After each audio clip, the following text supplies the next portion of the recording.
Durante séculos, a humanidade vem tentando desvendar os mistérios do cosmo, anelando responder às perguntas mais transcendentais relacionadas com nossa origem e destino. Hoje, o avanço das observações astronômicas e das equações da física descrevem de forma coerente e convincente a expansão do universo. Através da teoria do Big Bang, podemos saber como ele era desde os primeiros instantes em que se formou. Porém, uma pergunta continua latente.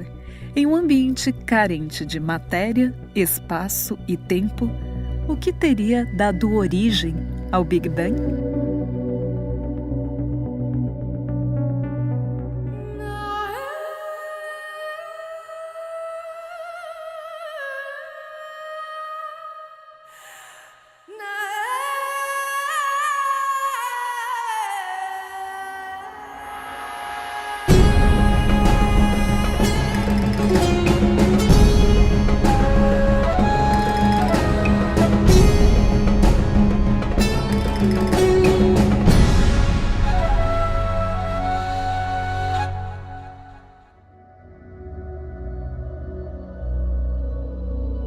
If you look out into the universe, measure light coming from galaxies that we see around us, you'll notice that the galaxies are all receding away from each other, and space itself seems to be expanding.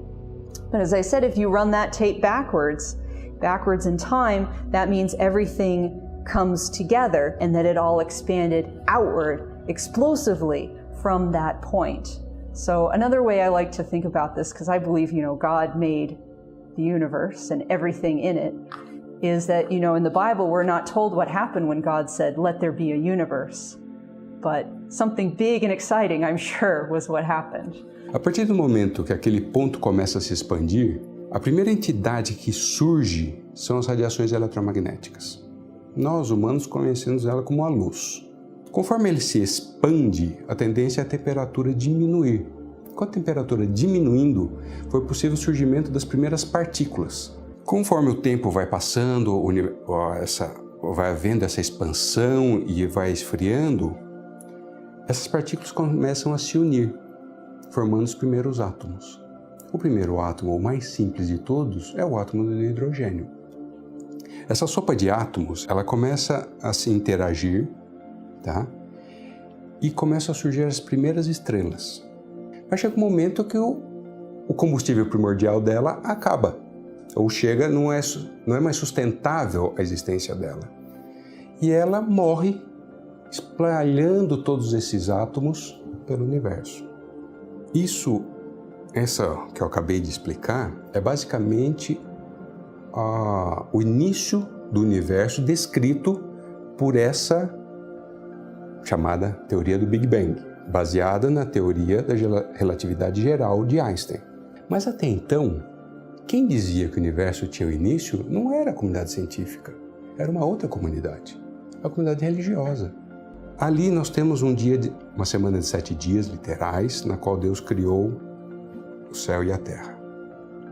No primeiro dia, Deus criou a luz. No segundo dia, houve separação no firmamento, a água embaixo e o firmamento no céu. No terceiro dia, a separação da parte seca, e o surgimento dos primeiros seres vivos, os vegetais. No quarto dia, nós temos o surgimento do Sol e as estrelas, e a Lua. Algo relacionado ao primeiro dia, os protagonistas, que emite a luz ou reflete a luz. No quarto dia, você tem os animais aquáticos e aéreos, remetendo novamente ao segundo dia, onde foi gerado a água, criados os mares. No sexto dia, você tem os animais terrestres, remetendo ao terceiro dia. E a cereja do bolo, que é o ser humano.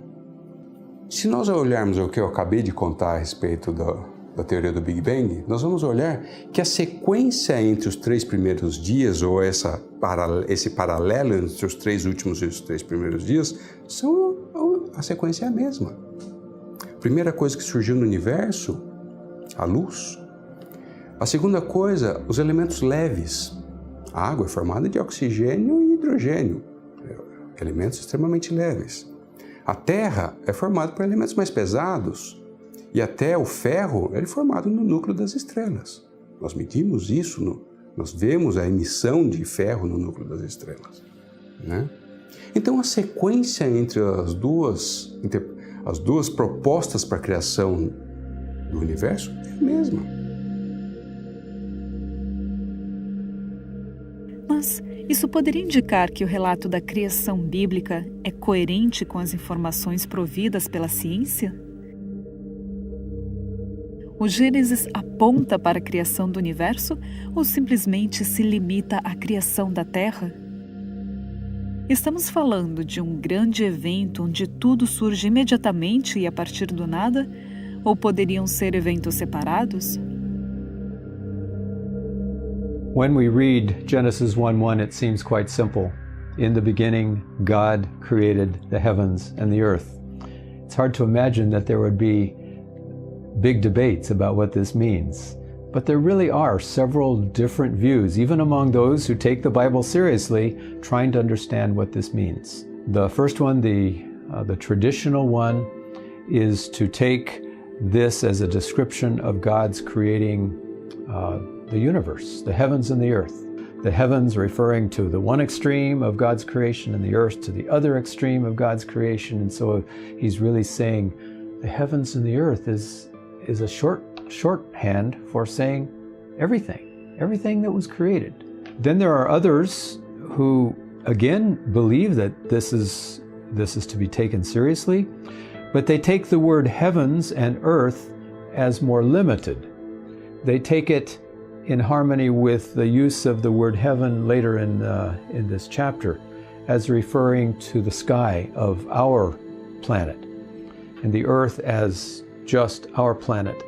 And so it's describing then God's beginning for this earth, but not for the whole universe.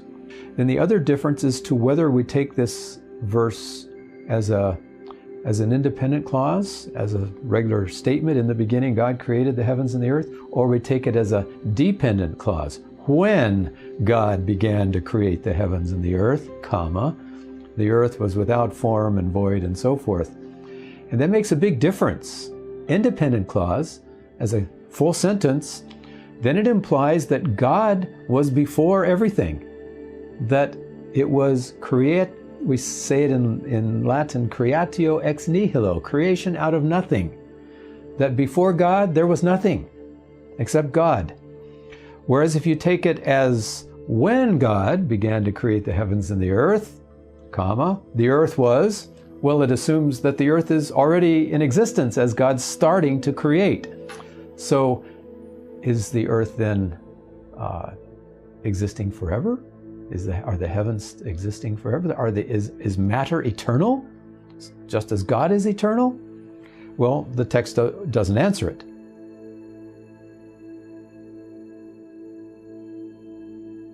The word Shemayim means heavens. It can mean sky, the immediate surrounding firmament, or it can also mean the distant heavens, where the distant heavens where the stars are. And it depends upon the context. In the beginning, God created the heavens and the earth. We have these two words, heavens and earth, together.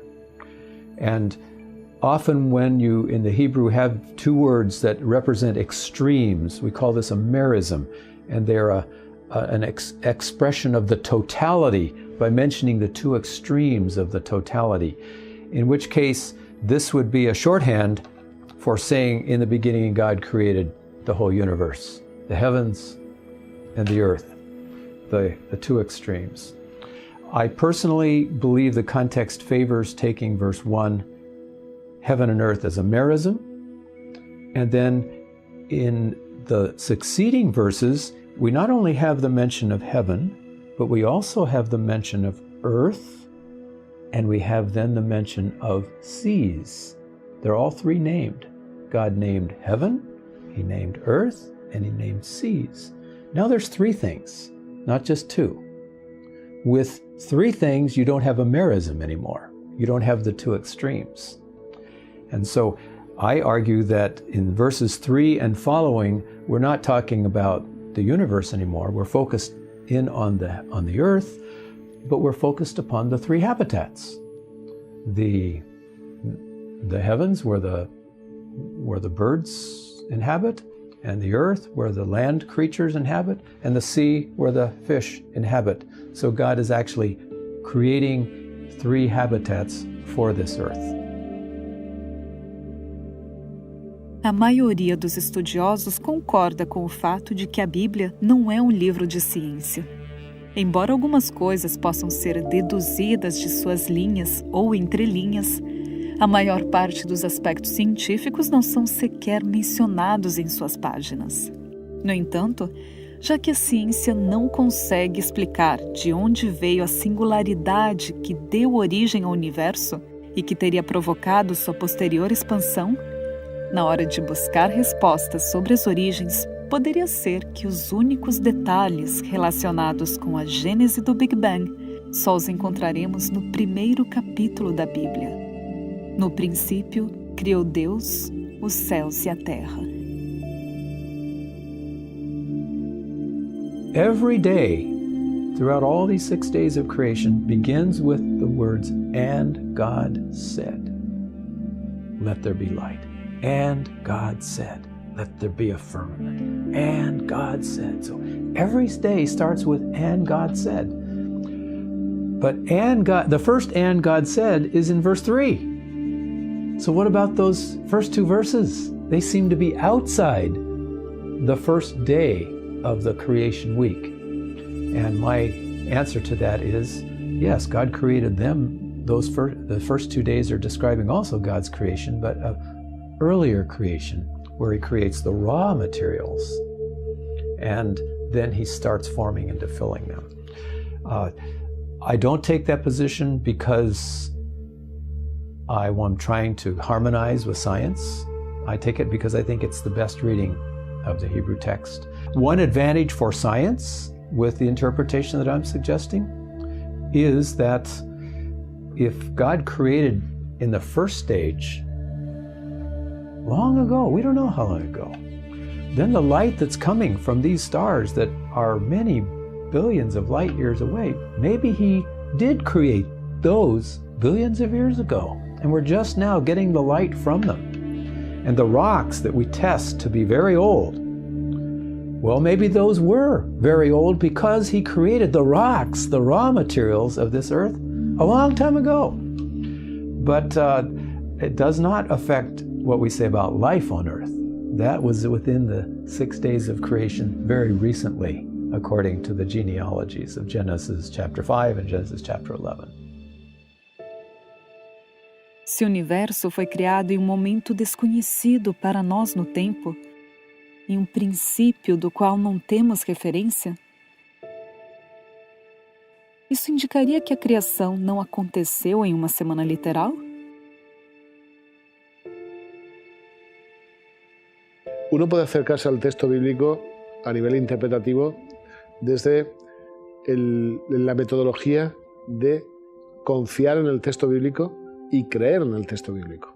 Ese es un método. El otro es emplear el texto bíblico no como lectura, sino como para lectura. Ese sistema hermenéutico parte de los a priori que yo tengo y con ellos intento acercarme al texto bíblico. Mis a priori son ya filtros con relación al texto bíblico. Yo pertenezco al área de la teología bíblica. En la teología bíblica, frente a la teología sistemática, nosotros usamos un método inductivo. Eso quiere decir que yo me despojo de todas mis ideas y me enfrento al texto. Y me enfrento al texto en el original, en su contexto, en sus lecturas, pero en sus lecturas, no en sus paralecturas. O sea, no intento extraer del texto lo que yo quiero extraer del texto. Eso sería un sistema deductivo, un sistema diferente, ¿no? Entonces yo me acerco desde los términos que se usan, cómo se emplean, qué condiciones tienen. Entonces, si alguien cree en el texto bíblico, si alguien quiere ser honesto con el texto bíblico, ha de hacer una lectura de corte inductivo. Cuando yo leo sobre la creación, y me encuentro con unos términos en ese espacio que hablan de un relato, yo me encuentro, en primer lugar, que es un relato secuencial. Está claro, la formulación en el original me expresa esto, cómo están los verbos, cómo están las partículas que yo me encuentro en el relato, me hablan de un relato secuencial. Una secuencialidad además lógica. Bueno, cuando yo hago esa lectura, yo me encuentro que en el original, en hebreo, la formulación de los días no es una formulación ambigua, no es relativa. Cuando se hablan de días, son días de 24 horas, son días, son nuestros días. No estamos hablando de periodos, no estamos hablando de eones. En primer lugar, porque la secuencia no sería lógica. Y en segundo lugar, porque el número, los números que se emplean en el relato, es un tipo de adjetivos ordinales, siempre en hebreo expresan días de 24 horas. You have God saying the narrator writing down, I believe it was Moses who was writing this, at the end of every day, Moses said, and there was evening and there was morning, a first day, second day, third day, fourth day. So he gives the cycle of an evening and morning, which is not millions or billions of years. It's a cycle that we are very acquainted with still today. You go to the hundreds of places elsewhere in the Bible where you have this first day, second day, using a number as an adjective and then the word day. It's always a literal day. It's never a figurative day. And so to be consistent, this would need to be a literal day. Genesis has 13 different headings that basically structure the whole book of Genesis, and it's the Hebrew word toledot, which is in translation generations, or it can be translated even history or account. And each major section of Genesis is given this heading, sometimes at the beginning, sometimes at the end. These are the generations of the heavens and the earth when they were created. These are the generations of Noah. These are the generations of Jacob, of Joseph. The whole story of Genesis has these as the headings. Now, if the same word is used for the heading of all the sections, well, either they're all literal or they're all not literal. If God says Abraham and Jacob and Isaac and Joseph are history, literal history, toledot, and then he says the creation is also toledot, you can't consistently throw one aside as non-literal and take the others as literal. And every New Testament writer, including Jesus, that didn't write but is quoted, every single one refers to the 11 chapters of Genesis, the early history of Genesis, as literal history and builds argument based upon that literal history. Jesus does it as it was in the beginning, and he goes back to the story of Adam and tells the creation story and quotes from Genesis chapter 2 and Genesis chapter 1. So Jesus understood it as literal.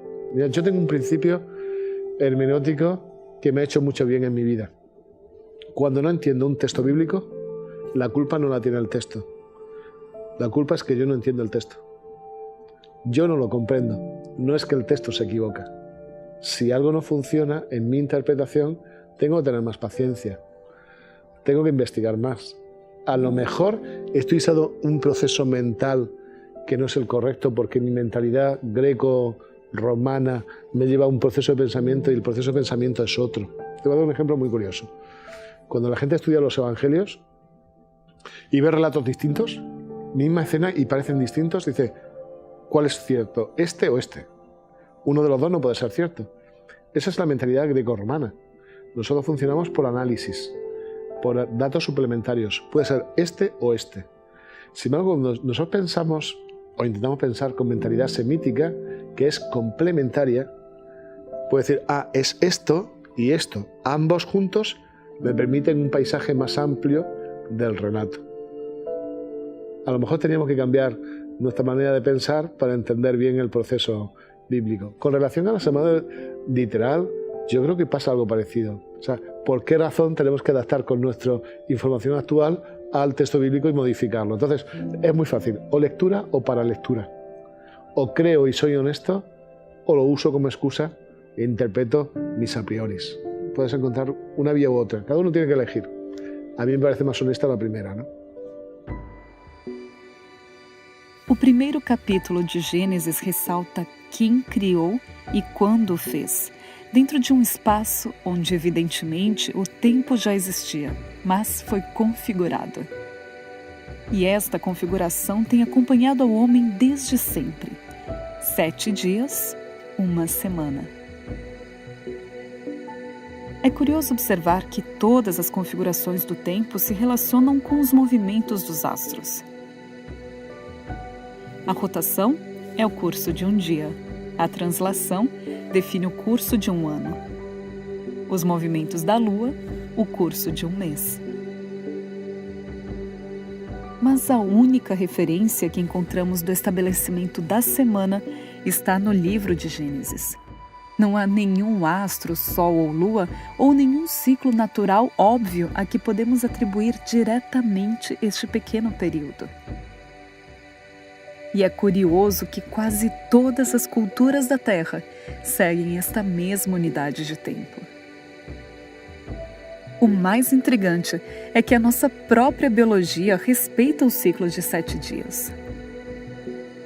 O biorritmo de 7 dias é uma descoberta relativamente recente e se manifesta em forma de pequenas variações na pressão e no pulsar do nosso coração. E não somos os únicos com esse ritmo. Inclusive, organismos simples, como bactérias, animais unicelulares e algas, parecem obedecer a este ciclo. É intrigante que nenhum historiador consegue explicar de maneira conclusiva a origem da semana de 7 dias. Seria a semana mais antiga do que a própria humanidade, como está registrado no relato da criação em Gênesis? Às vezes eu fico me perguntando, quando nós procuramos na ciência informações, dados ou interpretações para comprovar aquilo que nós acreditamos, nós realmente acreditamos naquilo que dizemos acreditar? Fé não é justamente acreditar no que não tem prova, no que você não vê, no que você não pode tocar? Entende? Agora, existem evidências? Existem. Elas estão aí por toda parte. Evidências que eu digo assim, coisas que você não consegue explicar. Quando eu vejo a astronomia, uma coisa que eu amo, e eu vejo como a Terra é pequena, como a Terra é desprotegida em escala cósmica. Tem os cinturões, tem as camadas que nos protegem da radiação solar, radiação cósmica, tudo. A Terra é um invólucro muito bom para a nossa vida. Mas se você vê lá fora o que acontece, galáxias de bilhões de estrelas trombando com outras galáxias de bilhões de estrelas, estrelas como Eta Carinae, que em 1843, se não me engano, num soluço expeliu massa suficiente para, como se fossem 2 sóis nossos. Ela tem 160 vezes mais massa do que o nosso Sol. E num único soluço ela expeliu massa como se fossem 2. Imagina, são eventos cataclísmicos de energias absurdamente fora de qualquer propósito da nossa vida comum. Quando eu vejo um universo tão grande, com tantos mistérios, com tantas coisas que nós não conseguimos conceber, e eu acredito que há um ser que criou tudo isso e que nos criou nesse rochedinho aqui, e que um dia ele veio aqui morrer por nós. É inconcebível isso, é insano, foge a qualquer propósito da nossa razão uma coisa dessa. Eu não consigo conceber algo mais maravilhoso do que isso.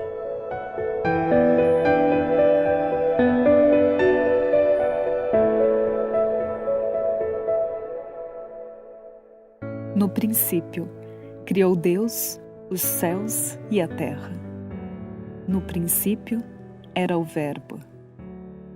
E a terra estava sem forma e vazia, e o Espírito de Deus pairava sobre as águas. A Bíblia afirma uma e outra vez que Deus existia antes do surgimento do espaço e do tempo, antes do surgimento dos céus e da terra, e sem dúvida, muito antes dos nossos conceitos e ideias se formarem.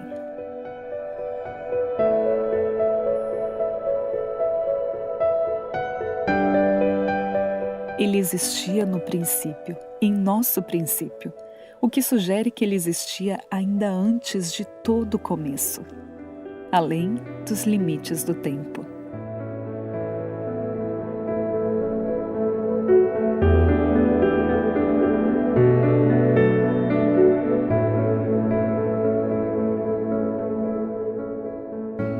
A ênfase do relato da criação não está em responder ao como, e sim quem.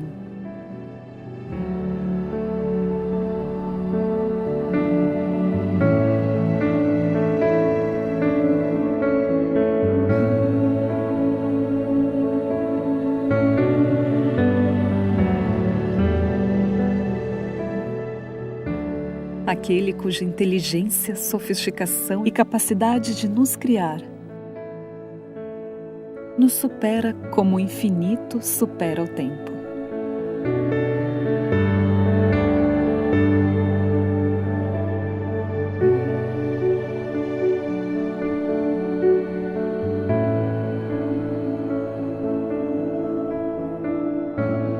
E é para entender o nosso real tamanho que no próximo programa viajaremos através do espaço, em uma jornada que irá mudar as nossas perspectivas.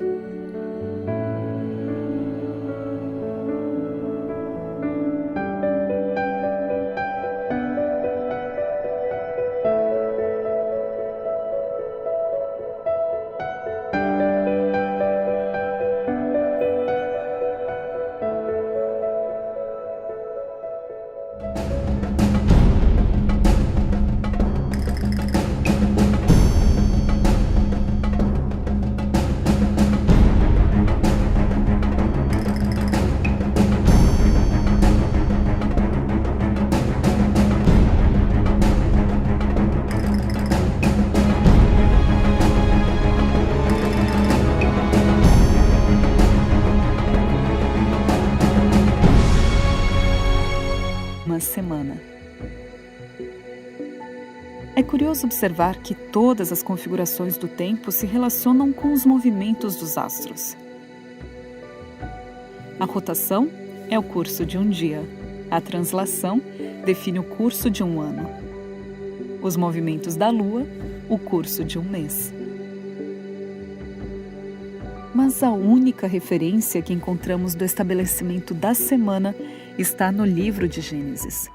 Não há nenhum astro, sol ou lua, ou nenhum ciclo natural óbvio a que podemos atribuir diretamente este pequeno período. E é curioso que quase todas as culturas da Terra seguem esta mesma unidade de tempo. O mais intrigante é que a nossa própria biologia respeita o ciclo de 7 dias. O biorritmo de 7 dias é uma descoberta relativamente recente e se manifesta em forma de pequenas variações na pressão e no pulsar do nosso coração. E não somos os únicos com esse ritmo. Inclusive, organismos simples, como bactérias, animais unicelulares e algas, parecem obedecer a este ciclo. É intrigante que nenhum historiador consegue explicar de maneira conclusiva a origem da semana de 7 dias. Seria a semana mais antiga do que a própria humanidade, como está registrado no relato da criação em Gênesis? Às vezes eu fico me perguntando, quando nós procuramos na ciência informações, dados ou interpretações para comprovar aquilo que nós acreditamos, Nós realmente acreditamos naquilo que dizemos acreditar? Fé não é justamente acreditar no que não tem prova, no que você não vê, no que você não pode tocar? Entende? Agora, existem evidências? Existem. Elas estão aí por toda parte. Evidências que eu digo assim, coisas que você não consegue explicar. Quando eu vejo a astronomia, uma coisa que eu amo, e eu vejo como a Terra é pequena, como a Terra é desprotegida em escala cósmica. Tem os cinturões, tem as camadas que nos protegem da radiação solar, radiação cósmica, tudo. A Terra é um invólucro muito bom para a nossa vida. Mas se você vê lá fora o que acontece, galáxias de bilhões de estrelas trombando com outras galáxias de bilhões de estrelas, estrelas como num soluço expeliu massa suficiente para, como se fossem 2 sóis nossos. Ela tem 160 vezes mais massa do que o nosso Sol. E num único soluço ela expeliu massas como se fossem 2. Imagina, são eventos cataclísmicos de energias absurdamente fora de qualquer propósito da nossa vida comum. Quando eu vejo um universo tão grande, com tantos mistérios, com tantas coisas que nós não conseguimos conceber, e eu acredito que há um ser que criou tudo isso e que nos criou nesse rochedinho aqui, e que um dia ele veio aqui morrer por nós. É inconcebível isso, é insano, foge a qualquer propósito da nossa razão uma coisa dessa. Eu não consigo conceber algo mais maravilhoso do que isso.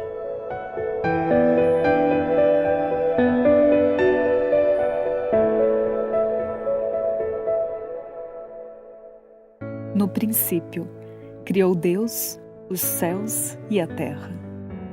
No princípio era o Verbo. E a terra estava sem forma e vazia, e o Espírito de Deus pairava sobre as águas. A Bíblia afirma uma e outra vez que Deus existia antes do surgimento do espaço e do tempo, antes do surgimento dos céus e da terra, e sem dúvida, muito antes dos nossos conceitos e ideias se formarem.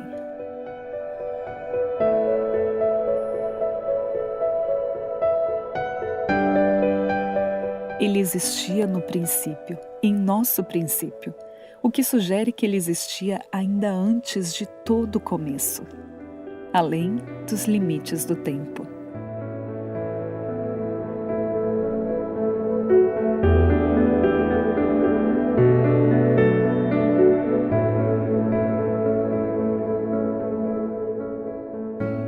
A ênfase do relato da criação não está em responder ao como, e sim quem.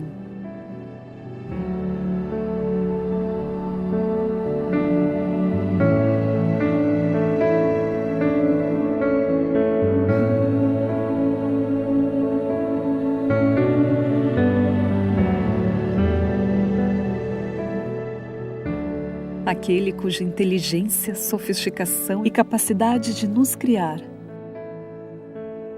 nos supera como infinitos. Now, if the same word is used for the heading of all the sections, well, either they're all literal or they're all not literal.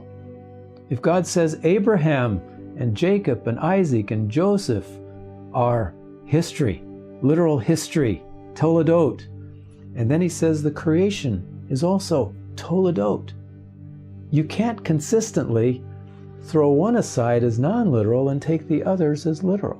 And every New Testament writer, including Jesus, that didn't write but is quoted, every single one refers to the 11 chapters of Genesis, the early history of Genesis, as literal history and builds argument based upon that literal history. Jesus does it.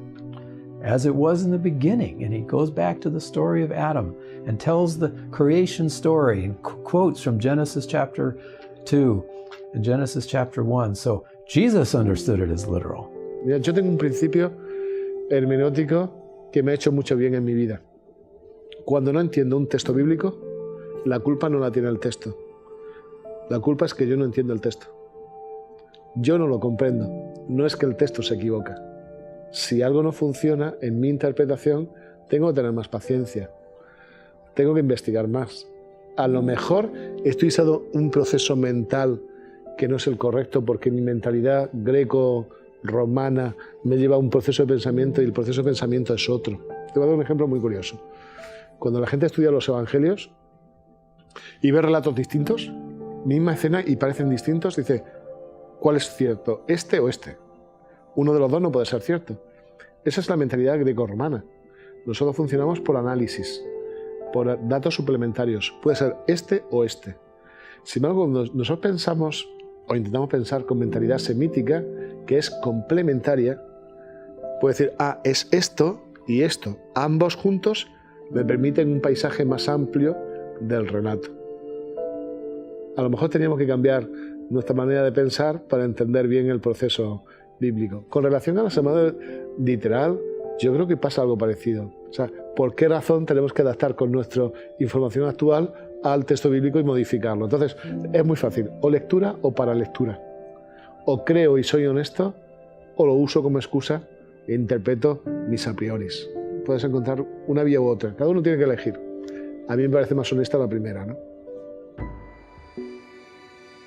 O primeiro capítulo de Gênesis ressalta quem criou e quando o fez, dentro de um espaço onde, evidentemente, o tempo já existia, mas foi configurado.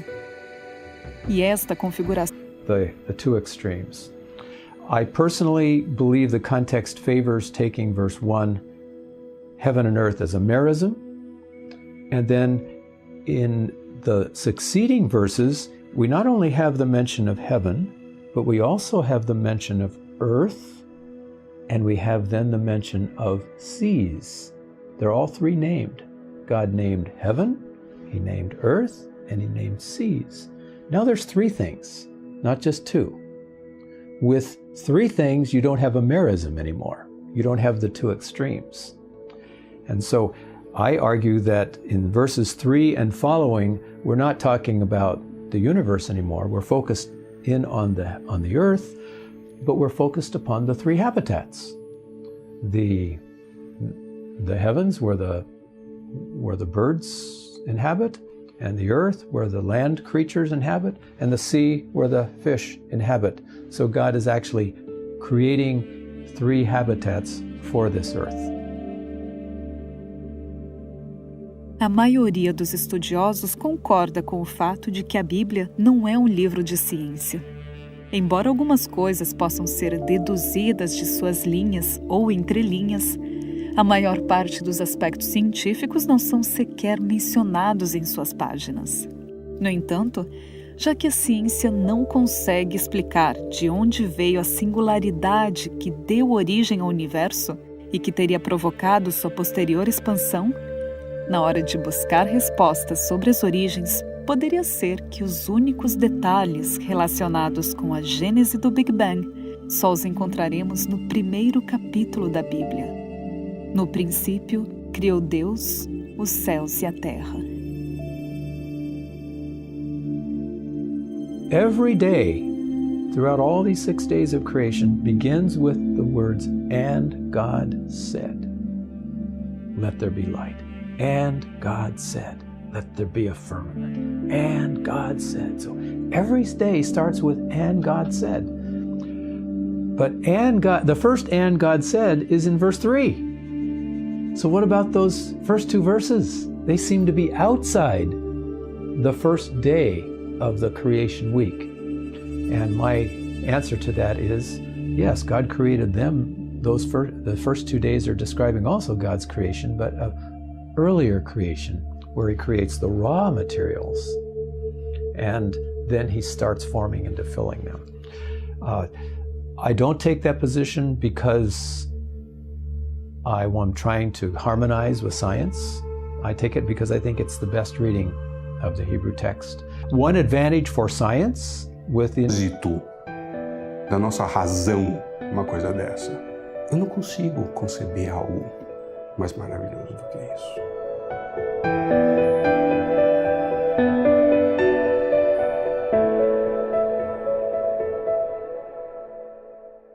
No princípio, criou Deus os céus e a terra. No princípio era o Verbo. E a terra estava sem forma e vazia, e o Espírito de Deus pairava sobre as águas.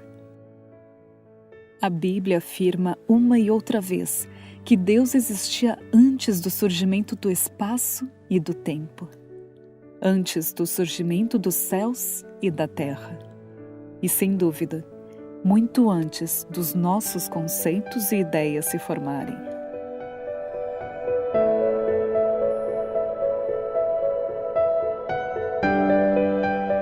Ele existia no princípio, em nosso princípio, o que sugere que ele existia ainda antes de todo o começo, além dos limites do tempo.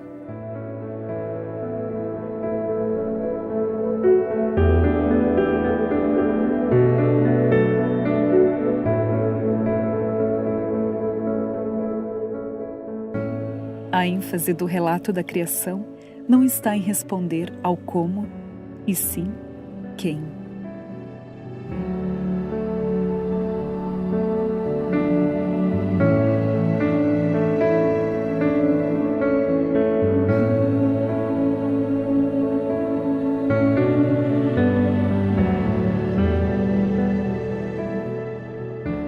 Aquele cuja inteligência, sofisticação e capacidade de nos criar nos supera como o infinito supera o tempo.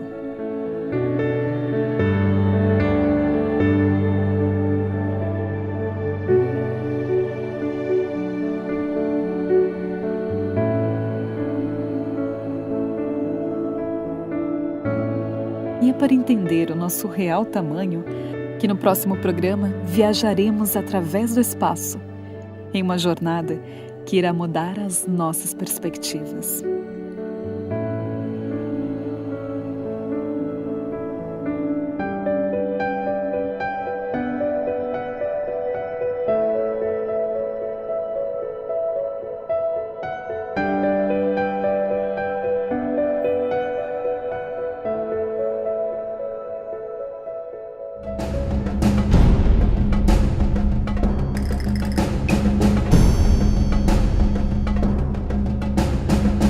Por nós. É inconcebível isso. É insano. Foge a qualquer propósito da nossa razão uma coisa dessa. Eu não consigo conceber algo mais maravilhoso do que isso.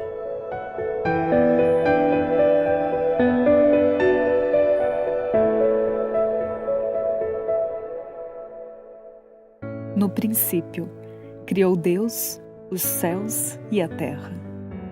No princípio era o Verbo. E a terra estava sem forma e vazia, e o Espírito de Deus pairava sobre as águas. A Bíblia afirma uma e outra vez que Deus existia antes do surgimento do espaço e do tempo, antes do surgimento dos céus e da terra, e sem dúvida, muito antes dos nossos conceitos e ideias se formarem.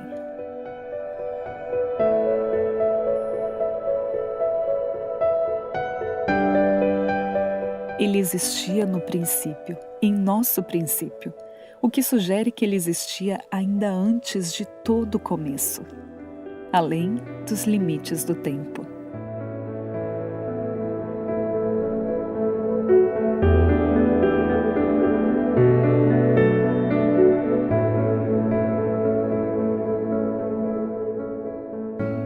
A ênfase do relato da criação não está em responder ao como, e sim quem.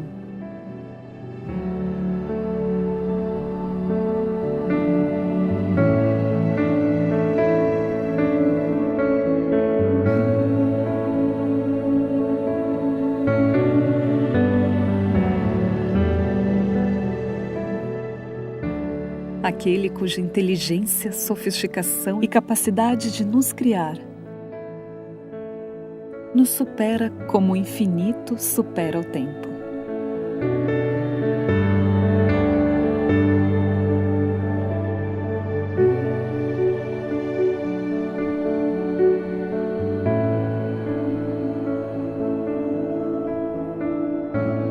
E é para entender o nosso real tamanho que no próximo programa viajaremos através do espaço, em uma jornada que irá mudar as nossas perspectivas.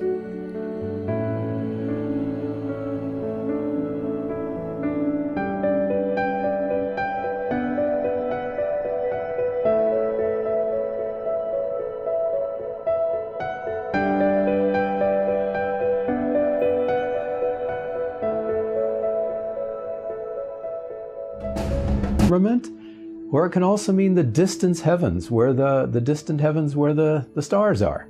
And it depends upon the context. In the beginning, God created the heavens and the earth. We have these two words, heavens and earth, together. And often when you, in the Hebrew, have two words that represent extremes, we call this a merism, and they're an expression of the totality by mentioning the two extremes of the totality. In which case, this would be a shorthand for saying, in the beginning, God created the whole universe, the heavens and the earth, the two extremes. I personally believe the context favors taking verse 1, heaven and earth, as a merism. And then in the succeeding verses, we not only have the mention of heaven, but we also have the mention of earth, and we have then the mention of seas. They're all three named. God named heaven, He named earth, and He named seas. Now there's three things, not just two. With three things, you don't have a merism anymore. You don't have the two extremes. And so I argue that in verses 3 and following, we're not talking about the universe anymore. We're focused in on the earth, but we're focused upon the three habitats. The heavens where the birds inhabit, and the earth where the land creatures inhabit, and the sea where the fish inhabit. So God is actually creating three habitats for this earth. A maioria dos estudiosos concorda com o fato de que a Bíblia não é um livro de ciência.